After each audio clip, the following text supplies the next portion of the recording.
चालू कर। नमस्कार, मी सहप्राध्यापक अंकुर काणे। मागे आपण हा जो अशोक स्तंभ बघताय, प्रजासत्ताक दिनाची स्मृती म्हणून ठाणेकरांनी हा स्तंभ उभारायचं ठरवलेलं होतं।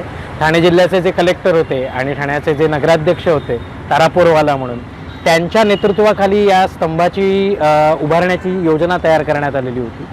30 डिसेंबर 1952 रोजी तत्कालीन मुंबई राज्याचे जे महसूल मंत्री होते श्री भाऊसाहेब हिरे, त्यांच्या हस्ते या स्तंभाचं उद्घाटन झालं। दुर्दैवाने 8 डिसेंबर 1983च्या रात्री कळव्याच्या दिशेने एक ट्रक आला आणि तो ट्रक या स्तंभावरती आदळला। त्यामुळे तो स्तंभ संपूर्णपणे उद्ध्वस्त झालेला होता।